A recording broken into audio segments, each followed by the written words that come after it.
आज सामने आ रहा है श्री राम का सबसे बड़ा रूप, श्री राम का राजा रूप।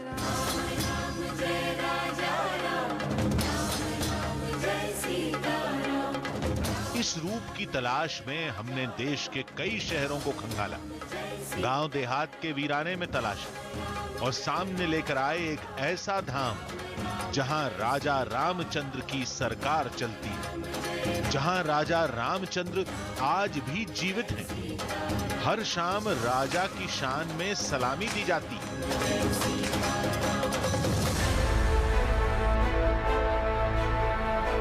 आज हम वो जगह खोज कर लाए हैं जहां लंका से लौटकर श्री राम का पुष्पक विमान जमीन पर उतरा था, जिस कुंड में वनवासी रूप को त्याग कर श्री राम ने अपने केश बहाए थे, जहां श्री राम का राज सिंहासन रखा जाता था, जहां त्रेता युग में राम दरबार लगता था,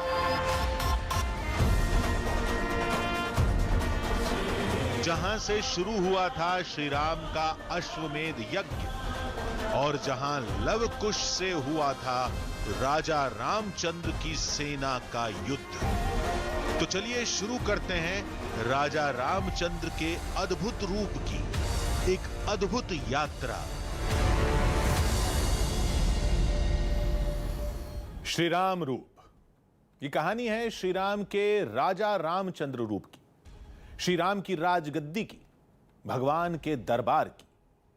श्री राम के इस रूप की तलाश में हमें उत्तर प्रदेश, मध्य प्रदेश और बिहार के कई शहरों तक जाना पड़ा। रामायण और रामचरितमानस से जुड़ी लंबी रिसर्च करनी पड़ी। उन शोधकर्ताओं से मिलना पड़ा जो श्री राम के राजा रूप की जानकारी रखते हैं।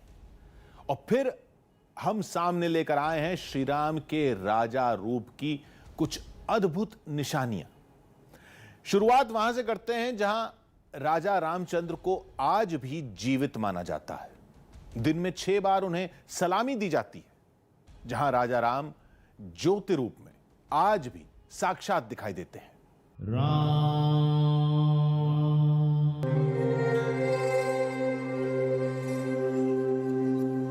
श्री राम जय राम जय जय राम।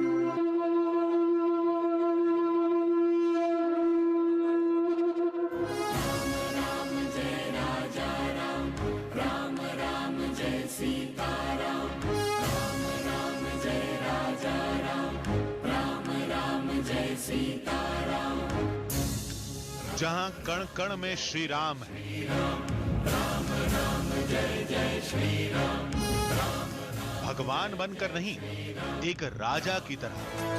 राम राम राम जय श्री राम, राम राम राजा रामचंद्र बनकर। राजा राम राम राम जय श्री राम, राम राम। जहां श्री राम का नाम पौराणिक नहीं, एक ऐतिहासिक सत्य है।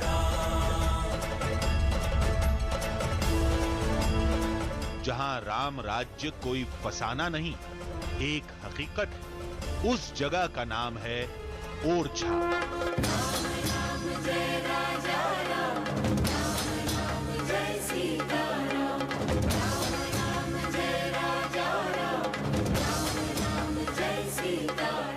मान्यता है कि एक अनंत रूप में श्री राम आज भी ओरछा में रहते हैं।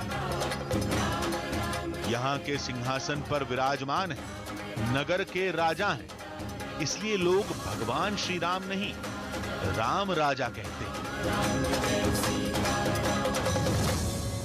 भगवान राम को अगर राजा रूप में किसी जगह पर सही तरीके से आपने देखना है तो इस वक्त आज की डेट में इससे बेहतर कोई जगह नहीं है। ये है ओरछा का राम राजा मंदिर। श्री रामचंद्र कृपालु भज मन भरण भव भय। लेकिन ये कहानी तो रामायण से बिल्कुल अलग है। रामायण के मुताबिक तो श्री राम अयोध्या के राजा थे। वनवास के बाद उनका राज्याभिषेक किया गया था। फिर श्री राम ओरछा के राजा कैसे हुए? राम जय राम राम श्री राम राम। ओरछा में श्री राम को राजा राम क्यों कहते हैं? ऐसा अयोध्या में क्यों नहीं कहते? क्या वाकई ओरछा के राजा श्री राम हैं?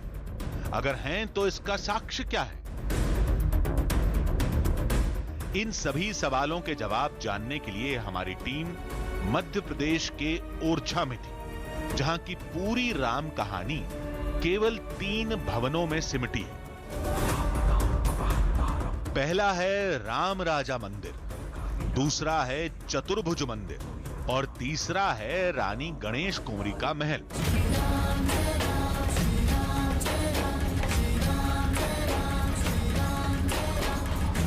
पूरी दुनिया भगवान राम को मानती है और यहाँ इस मंदिर में राजा राम की आरती होती है।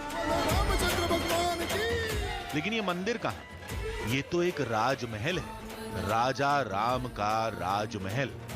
महल के गर्भगृह में श्री राम की एक मूर्ति है, सबसे अलग, सबसे जुदा।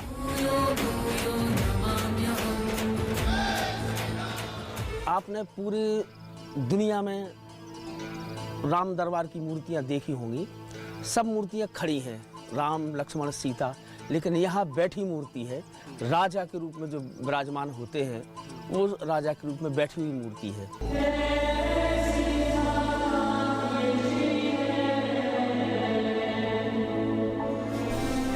वो प्रतिमा आपको नहीं दिखा सकते, कैमरे के साथ मंदिर में जाना मना है, लेकिन श्री राम के राजा रूप से जुड़ी हर निशानी आपके सामने होगी। और सबसे पहला सबूत है यहाँ की एक परंपरा, जिसमें राजा राम को बंदूकों की सलामी दी जाती है। इस दुनिया में जितने भी हेड ऑफ स्टेट होते हैं, मतलब प्रधानमंत्री, राष्ट्रपति या फिर किसी देश का राजा, तो उन सब को सलामी दी जाती है। कहीं बंदूक चलाई जाती है, कहीं तोप के गोले दागे जाते हैं और कहीं पर गार्ड ऑफ ऑनर दिया जाता है। लेकिन क्योंकि ओरछा में राजा राम हिज हाइनेस हैं, मतलब ओरछा के राजा हैं, तो यहाँ पर भी प्रॉपर पूजा तो होती है, लेकिन पूजा के साथ साथ एक सबसे शानदार चीज होती है और वो है पुलिस की सलामी। बाकायदा पुलिस के गार्ड, पुलिस के जवान राजा राम को उसी तरह से गार्ड ऑफ ऑनर सैल्यूट पेश करते हैं जिस तरह से किसी भी हेड ऑफ स्टेट, किसी भी राज्याध्यक्ष को किया जाता है। यहाँ केवल राम राजा ही सलामी के हकदार हैं, दूसरा कोई नहीं। लेकिन एक सवाल दिमाग में जरूर आता है, अयोध्या के श्री राम ओरछा के राजा कैसे बने? इसका जवाब एक कहानी है जिसके 2 किरदार हैं। 16वीं शताब्दी में ओरछा के राजा रहे मधुकर शाह और उनकी पत्नी रानी गणेश कुंवरी। राजा श्री कृष्ण के उपासक थे और रानी श्री राम की। कुछ दिनों बाद रामनवमी पड़ती है, तो रानी और राजा में ये बहस हुई कि चलो अयोध्या चलते हैं, रामनवमी है, अयोध्या चलते। दोनों में बहस हो गई, जिद हो गई। तो राजा ने एक व्यंग मारा कि अगर तुम्हारे भगवान सत्य हैं तो कुछ दिखाओ चमत्कार। तो रानी को वो बात चुभ गई। तो फिर राम ने बोले कि अब मैं अयोध्या जा रही हूँ और जब भगवान लेके ही मानूंगी, तो भगवान आ जाएंगे तभी आऊंगी, अदरवाइज मैं सरयू में प्राण त्याग दूंगी। रानी ने अयोध्या में 12 साल तपस्या की, साधु संतों की सेवा करती रही, लेकिन भगवान के दर्शन नहीं हुए। फिर एक दिन निराश होकर प्राण देने के लिए वो सरयू नदी में कूद गई। जब वो सरयू में धीरे धीरे जा रही थी, वो गले तक उनका पानी आ गया, जो मतलब डूबने ही वाली थी, कि एक तेज आकाशवाणी हुई कि रुको, हम आ रहे हैं। भगवान की दिव्य वाणी सुन के रानी बाहर आई, तो यहाँ एक 5 साल के बालक के रूप में भगवान स्वयं पधारे। उन्होंने कहा देखो हमने तुम्हें दर्शन दे दिया, हम राम हैं। और रानी बोले नहीं, आपने दर्शन दिए, हमारा जीवन धन्य हुआ, लेकिन आपको ओरछा चलना पड़ेगा। उन्होंने नहीं, अब क्या है, हमने दर्शन दे दिए, सबने आपके तो देख लिया। नहीं बोले आपको ओरछा चलना पड़ेगा। बड़ी जिद भगवान से होने, चूंकि भगवान भक्त के आगे हारते हैं। और मान्यता के मुताबिक श्री राम उसी समय रानी के साथ ओरछा पहुंच गए। अगर कहानी सच है तो श्री राम महल में क्यों हैं? उस चतुर्भुज मंदिर में क्यों नहीं जिसे ओरछा के राजा ने उनकी प्रतिमा की स्थापना के लिए बनवाया था? ओरछा के हिज हाइनेस राजा राम के लिए जो चतुर्भुज मंदिर बनाया गया था उसके दरवाजे पर इस वक्त मैं मौजूद हूँ। अब इस मंदिर में प्रतिमा क्यों नहीं स्थापित की गई, इसके पीछे राजा राम की 3 शर्तें थी। क्या थी वो शर्तें, पहले वो सुन लीजिए।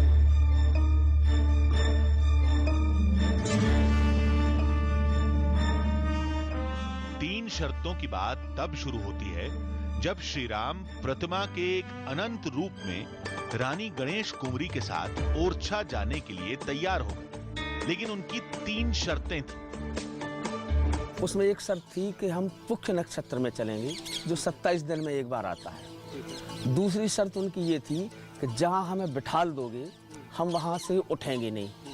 और तीसरी शर्त ये थी कि वहां के राजा हम होंगे, हम राजा होंगे, आपको वहां से हटना पड़ेगा। भगवान राम की इन शर्तों ने ओरछा का इतिहास बदल कर रख दिया। ओरछा से अयोध्या का डिस्टेंस, जो फासला है, वो करीबन 450 किलोमीटर है, लेकिन रानी को अयोध्या से लेकर ओरछा तक पहुंचने में 28 महीने और 28 दिन लगे। अब आप सोचेंगे कि महज 450 किलोमीटर के लिए 28 महीने का वक्त क्यों लगा? इसके पीछे थी एक वजह, राम जी की एक शर्त, जिसकी वजह से रानी महीने में सिर्फ 1 दिन ही चल पाती थी।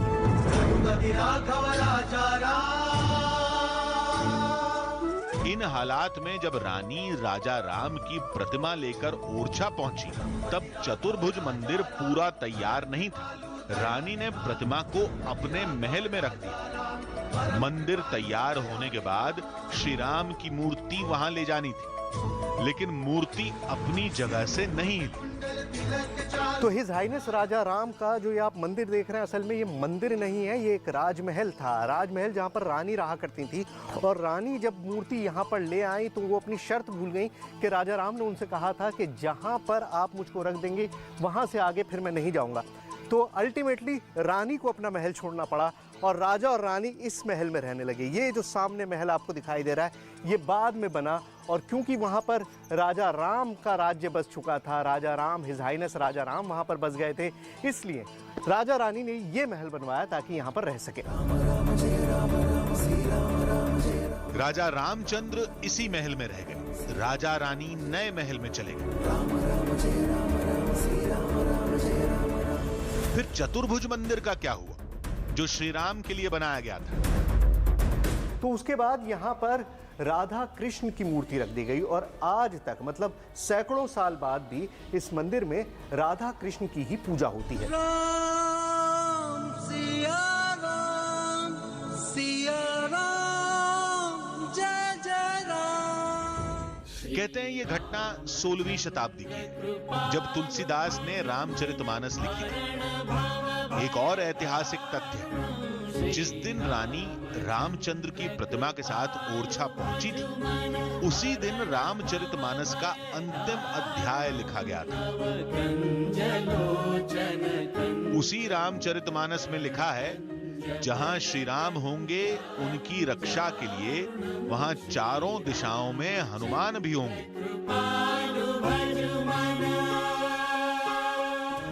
ओम दाशरथाय विद्महे सीता वल्लभाय धीमहि। ओरछा में राम राजा तो मिले, लेकिन महाबली हनुमान नहीं दिखे।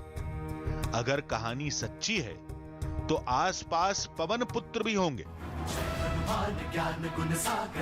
फिर पता चला कि महल से कुछ दूरी पर वाकई चारों दिशाओं में पवन पुत्र हनुमान मौजूद हैं, जो युगों से अपना एक वचन निभा रहे हैं। श्री राम जय राम, जय जय राम, श्री राम। महल के चारों तरफ महाबली के 4 धाम हैं।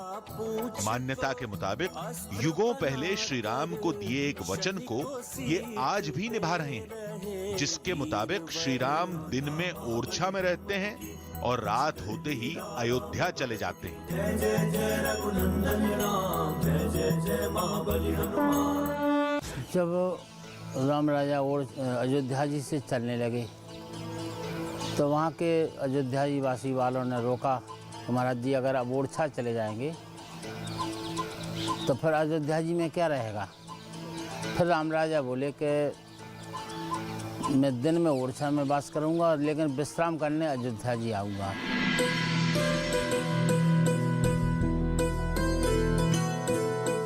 देखिए, राम राजा की रात की आरती के बाद और ब्यारी के बाद, जिसे आप समझ लीजिए बुंदेलखंडी में डिनर कहा जाता है, तो उसके बाद फिर वहां से एक जोत, राम राजा मंदिर से एक जोत लाई जाती है और वो इस मंदिर में, इस हनुमान मंदिर में यहाँ पर लाई जाती है। एक तरह से ये मान्यता है कि हनुमान जी को वो जोत सौंप दी जाती है ताकि वो उसको लेकर अयोध्या के कनक भवन चले जाए।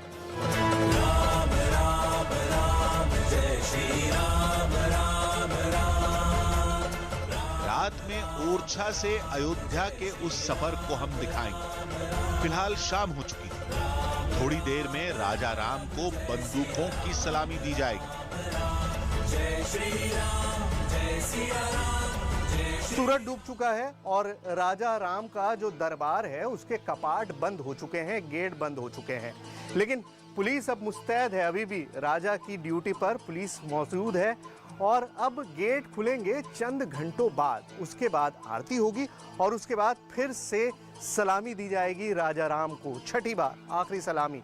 मतलब दिन में कोई बड़े से बड़े मुल्क का प्रेसिडेंट हो, प्राइम मिनिस्टर हो, कोई भी हो, उसको शायद दिन में 6 बार गार्ड ऑफ ऑनर नहीं दिया जाता, लेकिन ओरछा के हिज हाइनेस राजा राम को एक दिन में 6 बार सलामी दी जाती है। किस तरह से, देखिए।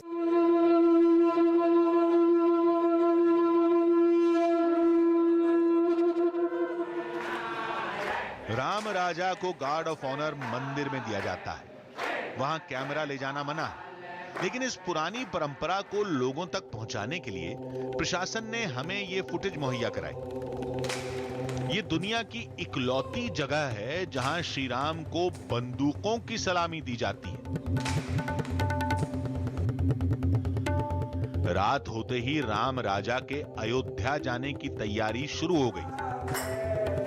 ओरछा के हिज हाइनेस राजा राम के दरबार बंद होने का वक्त हो गया है, रात का डिनर हो चुका है। उसके बाद उनकी जो जोत है उसको ट्रांसफर किया जाता है हनुमान मंदिर, क्योंकि अब ओरछा में उनका काम खत्म हो चुका है, दिन ढल गया है।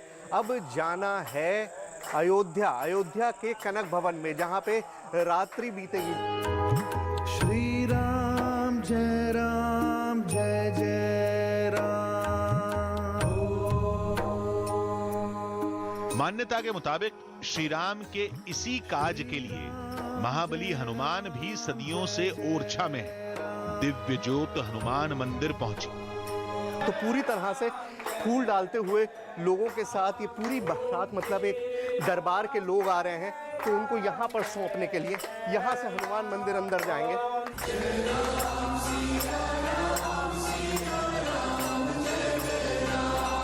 400 साल से ये परंपरा निभाई जा रही है।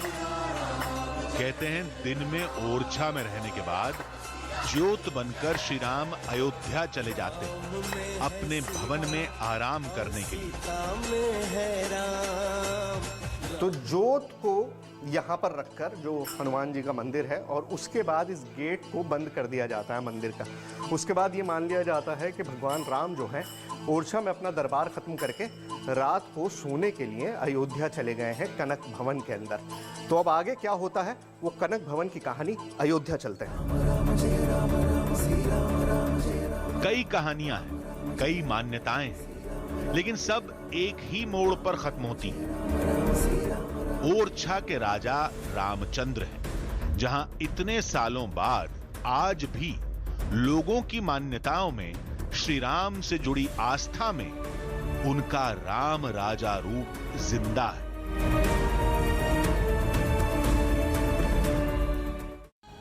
श्री राम रूप अयोध्या में रामायण की बहुत निशानियां हैं, लेकिन आज जो साक्ष्य आपके सामने आने वाले हैं, हम दावे के साथ कह सकते हैं कि उन साक्ष्यों को आपने पहले कभी नहीं देखा होगा। अयोध्या वही है, श्री राम वाली, लेकिन रामायण के सबूत ऐसे जिन्हें आज तक कोई नहीं खोज पाया। क्या आपने अयोध्या की वो जगह देखी है जहां श्री राम का पुष्पक विमान उतरा था?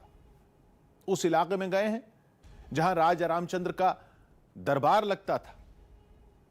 या उस यज्ञशाला के बारे में सुना है जहां अश्वमेध यज्ञ किया गया था? नहीं ना। इसलिए तो हम कह रहे हैं कि आज एक अलग ही अयोध्या आपके सामने होगी, जहां की निशानी और कहानी देखकर आप चौंक जाएंगे।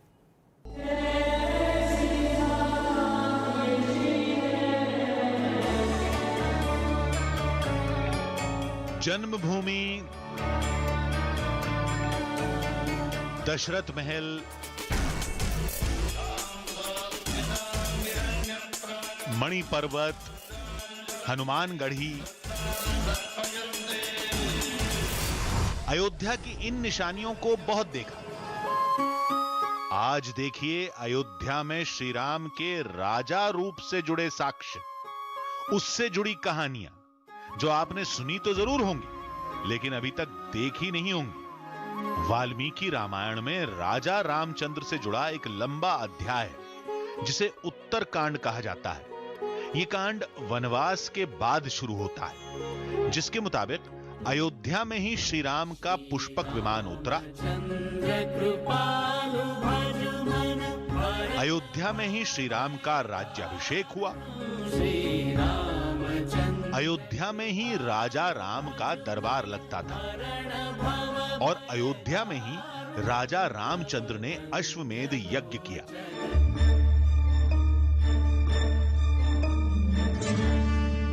श्री राम हैं तो अयोध्या है, अयोध्या है तो वो निशानियां भी जरूर होंगी जिनकी कहानी श्री राम के राजा रूप से जुड़ती है, जहां से राम राज्य की शुरुआत हुई।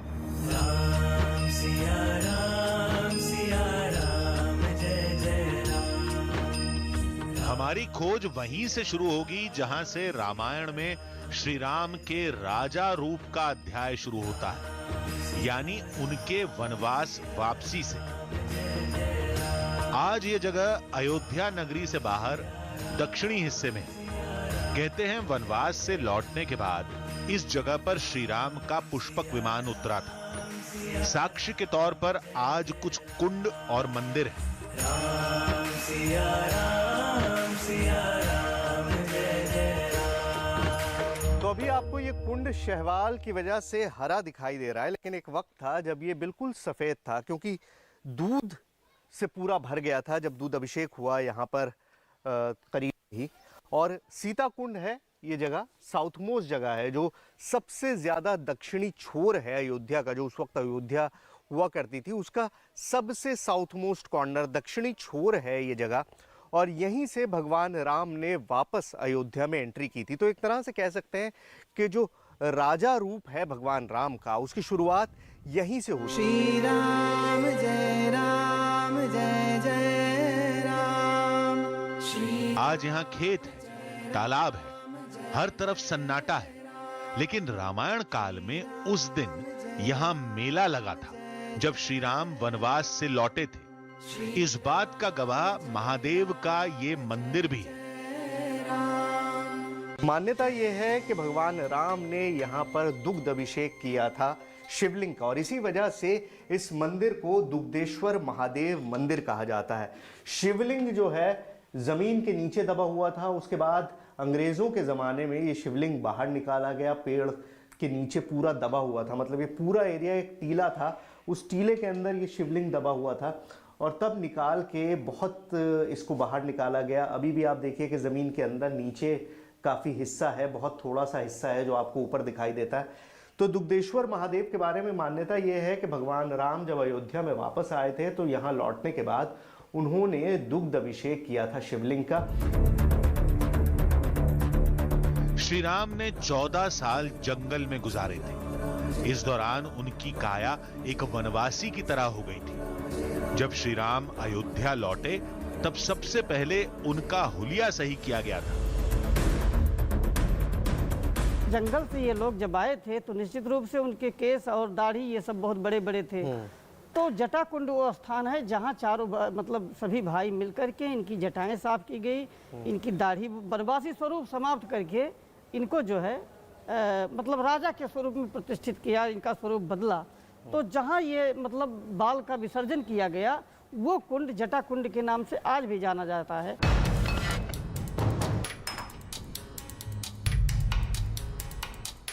मान्यता के मुताबिक यही वो जगह है जहां श्री राम ने वनवासी रूप त्याग कर राजा रूप धारण किया था।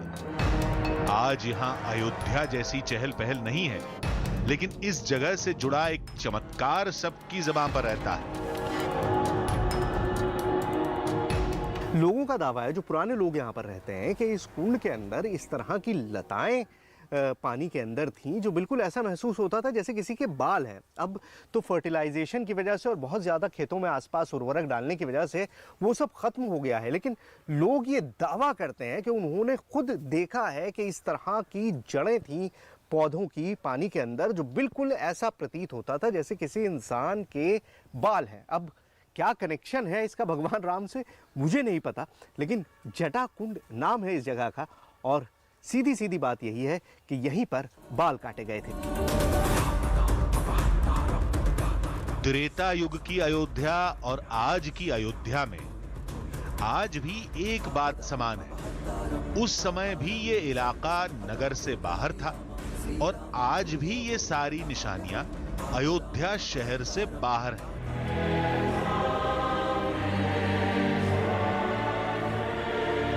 रामायण में लिखा है, श्री राम के साथ वानर सेना के कई योद्धा भी अयोध्या आए थे, जिनमें पवन पुत्र हनुमान के अलावा वानर राज सुग्रीव, नल नील, अंगद और जामवंत शामिल थे। महाबली हनुमान तो अयोध्या में हमेशा के लिए रह गए थे। बाकी वानर सेना को अयोध्या के एक महल में रखा गया था। उस महल को आज सुग्रीव किला कहते हैं। यह किला राजा रामचंद्र की एक अद्भुत रणनीति का भी सबूत है, जिसका कई दस्तावेजों में जिक्र मिलता है।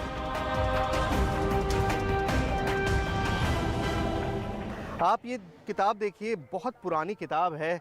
फ्रांस बेकर नाम के एक ऑथर हैं, हैंस बेकर, जिन्होंने अयोध्या पे पूरी किताब लिखी थी, और ये पूरा नक्शा उन्होंने दिखाया था राम दुर्ग का। और ये सुग्रीव किला है जहां इस वक्त मैं मौजूद हूं।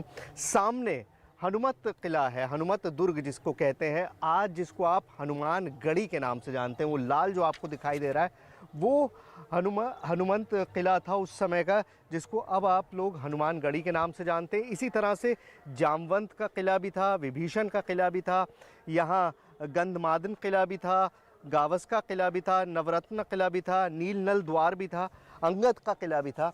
तो ये सारे किले चारों तरफ मौजूद थे उस समय में जब राम दुर्ग यहाँ पर मौजूद था। तो राम दुर्ग के चारों तरफ ये सारे, आप इस तरह से समझ लीजिए कि भगवान राम के जनरल्स थे, तो उनके किले के आसपास ही इन सब के किले भी बने हुए थे, इन सब के दुर्ग भी बने हुए थे।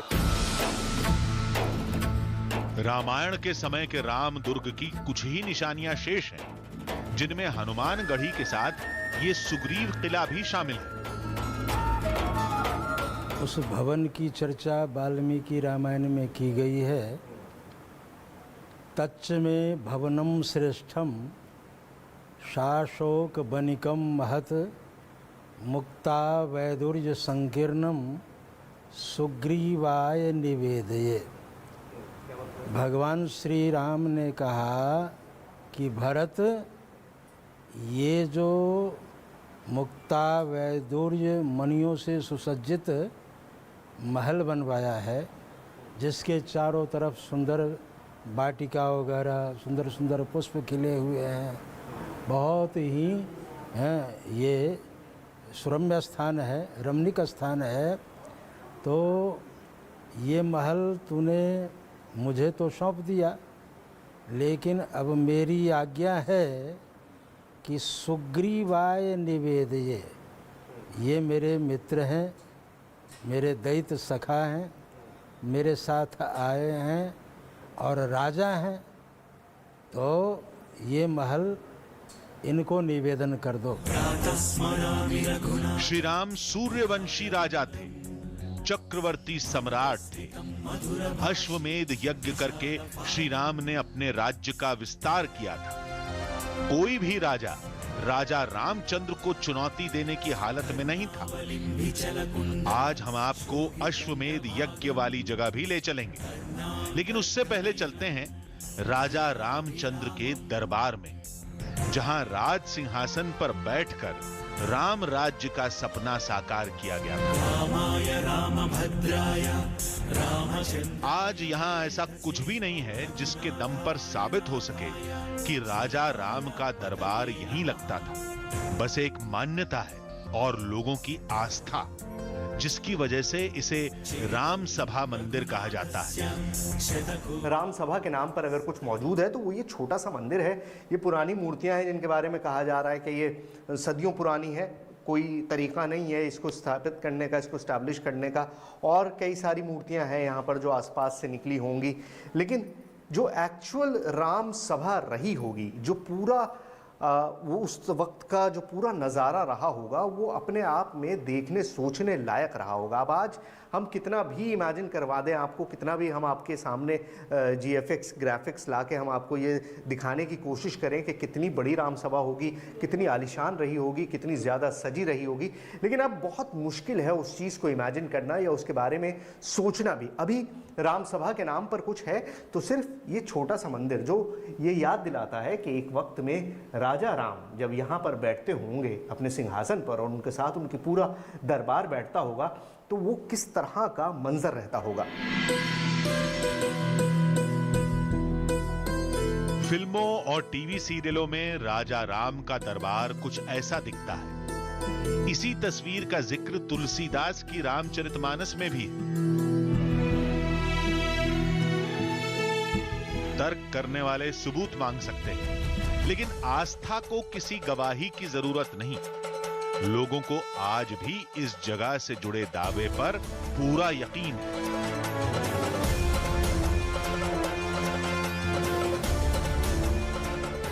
ये स्थान रत्न सिंहासन राम की राजगद्दी है। अच्छा, राजगद्दी तो वो होती है जहाँ पे राजा बैठते हैं। जहाँ पे राम जी राजा हुए थे, तो उनका जो सिंहासन था वो यहीं पर था। इसी दरबार से राजा राम ने 1-2 वर्ष नहीं 11,000 वर्ष पूरी अयोध्या नगरी के अपने जितने प्रजा थे सबका प्रजा पालन उन्होंने किया। मतलब 11,000 साल तक इस जगह से राजपाट चलाया। हाँ, उन्होंने अपने भक्तों का मतलब जो भी था सुख दुख सब में वो मतलब राजा का जो एक कर्तव्य होता है पालन किया। श्री राम जन्मभूमि, कनक महल और दशरथ महल समेत अयोध्या में ऐसी सैकड़ों निशानियां हैं जो श्री राम के कई रूप से जुड़ी, लेकिन इनमें सबसे अहम है सरयू नदी का वो किनारा जहां रामायण के समय में अश्वमेध यज्ञ हुआ था।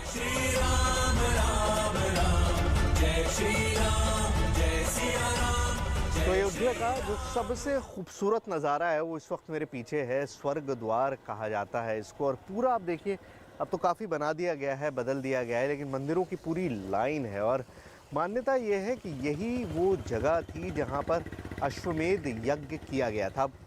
अश्वमेध यज्ञ के लिए जो मंदिर है वो काफ़ी अंदर है, लेकिन ये आप पूरा देख लीजिए कि ये स्वर्ग द्वार है, यानी कि वो जगह जहाँ से स्वर्ग का रास्ता निकलता है अयोध्या में। अयोध्या में जिस जगह से अश्वमेध यज्ञ की मान्यता जुड़ती है वो काफी पुरानी है।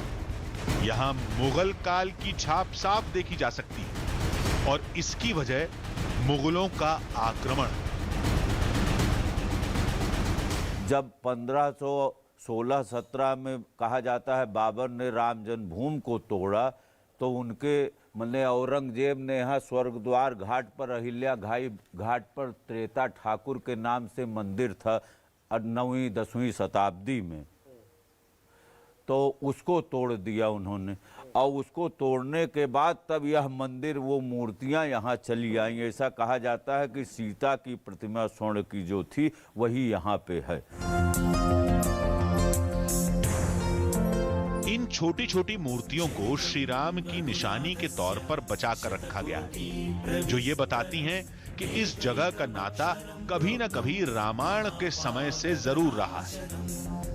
मौजूदा अयोध्या 400 साल पुरानी है, लेकिन पौराणिक साक्ष्य बताते हैं कि अयोध्या नगरी शुरू से ही श्री राम की रही है। कई सबूत हैं और हर सबूत में श्री राम के किसी न किसी रूप की झलक मिल ही जाती है।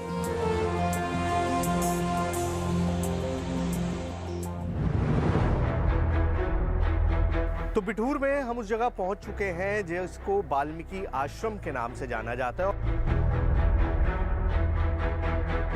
हजारों लाखों साल पहले की कोई चीज आज मौजूद हो सकती है, आप कहेंगे नहीं इम्पॉसिबल है, लेकिन पॉसिबल है। आपके सामने ये जो बरगद का पेड़ दिखाई दे रहा है, ये त्रेता युग से यहां पर मौजूद है। लवकुश जन्मभूमि है, मतलब वो स्पॉट जहां पर लवकुश पैदा हुए थे और अश्वमेध यज्ञ का घोड़ा बांधा गया था।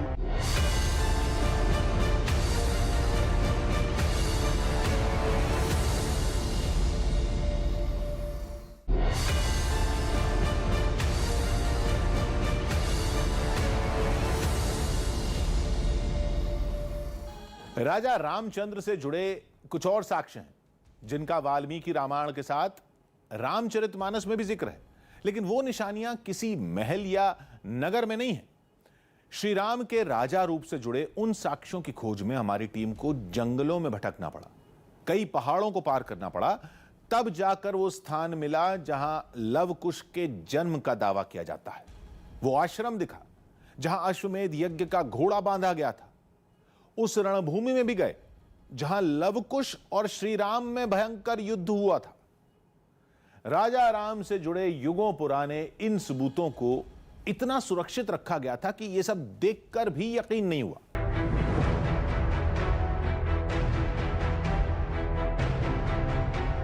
इतना तो तय था कि श्री राम के राजा रूप की जिन निशानियों की हमें तलाश थी वो वाल्मीकि आश्रम में ही मिलेंगी, लेकिन असली वाल्मीकि आश्रम को खोजना ही मुश्किल काम था। देश के कई हिस्सों में इसके होने का दावा किया जाता है। कुछ लोगों के मुताबिक जिस आश्रम में सीता जी रहती थीं, वो पंजाब में है। कुछ लोगों ने इसे नेपाल के चितवन में बताया, लेकिन सबसे सटीक माना जाता है उत्तर प्रदेश में कानपुर के पास बिठूर वाले वाल्मीकि आश्रम को।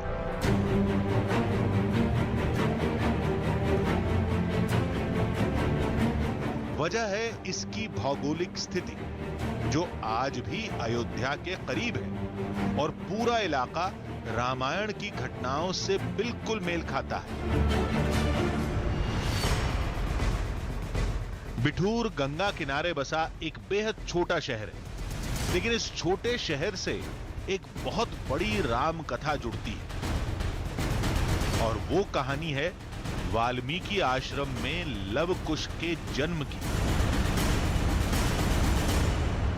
तो बिठूर में हम उस जगह पहुंच चुके हैं जिसको वाल्मीकि आश्रम के नाम से जाना जाता है। और ऐसा हम नहीं कह रहे, ये यूपी राज्य पुरातत्व विभाग यानी कि यूपीएसआई का बोर्ड यहाँ पर लगा हुआ है जिस पे साफ साफ लिखा है कि ये वाल्मीकि आश्रम बिठूर है, यानी कि वो जगह जहाँ पर लवकुश का जन्म हुआ था, वो जगह जहाँ पर सीता जी रही थीं परित्याग होने के बाद, राम जी से अलग होने के बाद, वो जगह जहाँ पर अश्वमेध यज्ञ के घोड़े को पकड़ लिया गया था।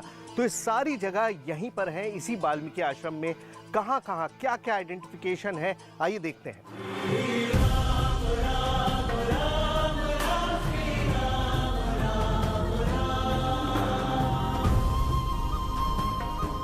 दावे के मुताबिक ये जगह पौराणिक है, लेकिन इसका मौजूदा ढांचा मराठों के समय का है,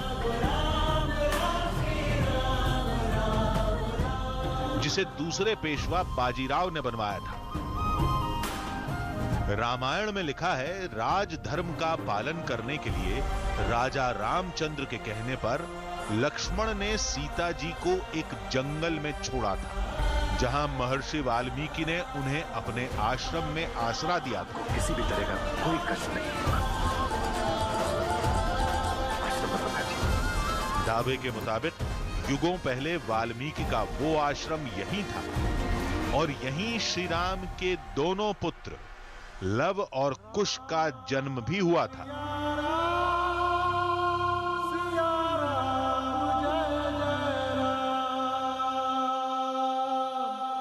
लवकुश का जन्म स्थान यही, मतलब अब हम ये नहीं कह सकते कि पर्टिकुलर हम लोग जहाँ बैठे यहाँ, ऐसा नहीं है। हाँ, मगर है इसी बिठूर एरिया में ही है। हाँ, हमारे गुरुजी का ये कहना था कि उनको सपने में ये दिखाई दिया 2 बालक यहाँ पर इस तरह ये होते हुए, तो उन्होंने फिर इस जगह को लवकुश आश्रम के नाम से ये कर दिया। बस ये है।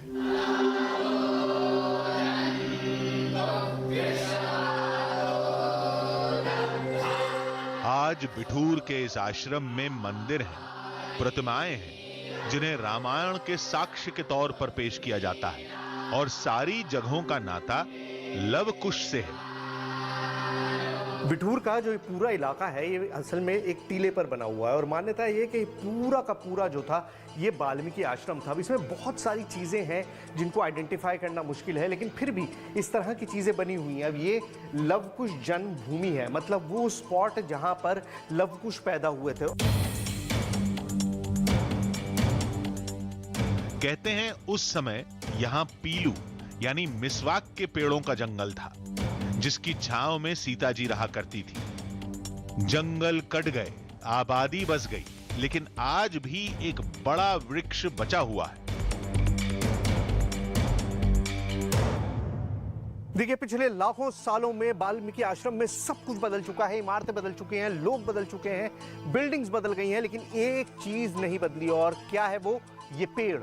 त्रेता युग से ये पेड़ यहीं पर मौजूद है और मान्यता है कि पहले यहाँ पर पीलू पेड़ का जंगल हुआ करता था। जिस प्रजाति का ये पेड़ है, पीलू पेड़ है, उसी का जंगल हुआ करता था और इसी के नीचे सीता जी रहा करती थी।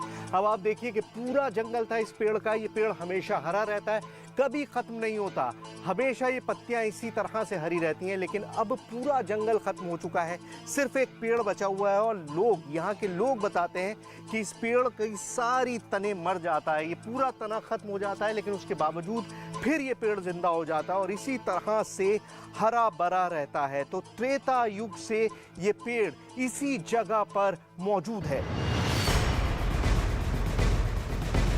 पेड़ की तरह इस आश्रम से जुड़ी हर जगह में लोगों की गहरी आस्था है। यहाँ की असल कहानी तब शुरू होती है जब अयोध्या में राजा राम का अश्वमेध यज्ञ शुरू होता है। कहते हैं अयोध्या से चला अश्वमेध यज्ञ का घोड़ा इस वाल्मीकि आश्रम में पहुंचा। तो यहाँ घोड़ा आया तो लवकुश टहल रहे थे जंगल में, तो उन्होंने देखा घोड़े पर लिखा है बड़ा राजा अभिमानी है ये अपने आगे किसी को समझता नहीं, क्यों अधीनता इसकी स्वीकार की जाए, तो घोड़े को पकड़ लिया। घोड़े को छुड़ाने के लिए राजा रामचंद्र की सेना लवकुश से भिड़ गई, जिसमें भरत लक्ष्मण के साथ महाबली हनुमान भी शामिल थे। दावे के मुताबिक जिस वट वृक्ष से लवकुश ने पवन पुत्र को बांधा था वो इसी जगह पर है। हनुमान जी के बांधने का मतलब देखिए, यहाँ एक ठीक ऊपर आप जाएंगे सामने, वहाँ एक उस वृक्ष का नाम तो हमको भी नहीं मालूम कौन सा वृक्ष है, लेकिन वो अलौकिक वृक्ष है। आप जब देखेंगे स्वयं आपको समझ में आएगा कि वो मतलब वो सड़ जाता है और सड़ने के बाद जहाँ से छिलके चालू होते हैं वहाँ से वो फिर यथोवत स्थिति में आ जाता है, फिर जस का तस बन जाता है। फिर मतलब बताते हैं कि कई बार सड़ा है, ये प्रमाण इसमें अभी दिखता है सामने जाएंगे तो उसी स्थान में हनुमान जी को लवकुश ने बांधा था। दावे के मुताबिक इसी जगह पर लव और कुश ने महाबली हनुमान को पेड़ से बांधा था। ये वटवृक्ष कई बार सूखा, लेकिन हर बार इसे नया जीवन मिलता गया। हजारों लाखों साल पहले की कोई चीज आज मौजूद हो सकती है, आप कहेंगे नहीं इम्पॉसिबल है, लेकिन पॉसिबल है। आपके सामने ये जो बरगद का पेड़ दिखाई दे रहा है, ये त्रेता युग से यहाँ पर मौजूद है। ये अपने आप में एक इतनी शॉकिंग चीज है जिसको देखकर भी आप यकीन नहीं कर सकते, लेकिन यकीन करिए क्योंकि इस पेड़ के बारे में साफ साफ लिखा है कि इसी बरगद के पेड़ से लवकुश ने हनुमान जी को बांधा था और अश्वमेध यज्ञ का घोड़ा बांधा गया था। मतलब त्रेता युग से ये पेड़, इस पेड़ का साइज देखिए, चौड़ाई देखिए, मतलब बहुत बड़े एरिया में फैला हुआ है। काट दिया गया है, छोटा कर दिया गया है, लेकिन उसके बावजूद भी आप अंदाजा लगा सकते हैं कि ये कितना बड़ा पेड़ रहा होगा। बहुत सिमट गया है, बहुत थोड़ा हो गया है, लेकिन बहुत बड़ा पेड़ था। लव कुश ने हनुमान जी को जिस पेड़ से बांधा था, उस पेड़ को लेकर, उस जगह को लेकर रामायण में जैसा बताया गया है, ये इलाका उससे बिल्कुल मेल खाता है। कि ब्रह्मावर्त सघन बन भारी, आयु त्याग विदेह कुमारी। तो ये ब्रह्मावर्त बिठूर है और उसके से लगा हुआ ये स्थान वाल्मीकि आश्रम है, जो कभी बियाबान सघन वन था, और उसी वन में लक्ष्मण ने जानकी जी का परित्याग किया। तो अब तो जंगल कट करके सब खेत खलिहान बन गए, और उस समय का वट वृक्ष आज भी इस मंदिर में उपस्थित है। जब लव कुश ने सेना को परास्त कर दिया तो युद्ध में राजा रामचंद्र को उतरना पड़ा था। कहते हैं बिठूर का ये वही रमेल गांव है जहां वो युद्ध हुआ था। आज उससे जुड़ी कोई निशानी नहीं मिलती, लेकिन दावे पर लोगों को पूरा विश्वास है। वो जगह रणमेल है, लेकिन वो अभ्रंश होके वो रमेल हो गया। रमेल गांव यहाँ से पीछे से दिखाई देता है ये। और रानी लक्ष्मीबाई, रमेल गांव में क्या था? वहाँ पे लड़ाई भी थी, लवकुश की और रामचंद्र जी की। अच्छा। जो वो अश्वमेध यज्ञ हुआ है, तो उसमें युद्ध हुआ है, तो वो जगह। ये सारी राम कथा रामायण के उत्तरकांड से, जो वाल्मीकि रामायण का मूल हिस्सा नहीं था, इसे बाद में जोड़ा गया। लेकिन रामचरितमानस की चौपाइयों में पूरी कथा बताई गई, और इस जगह का नाता उसी राम कहानी से। श्री राम के किसी रूप को किसी साक्ष्य की जरूरत नहीं, लेकिन उनके राजा रूप के बारे में बहुत ही कम कहा और सुना गया है। आमतौर पर लोगों की राम कथा वनवास से शुरू होकर रावण वध पर खत्म हो जाती है। ऐसे में श्री राम के राजा रामचंद्र रूप से जुड़ी निशानियों की खोज हमारी टीम के लिए भी एक अद्भुत अनुभव रहा।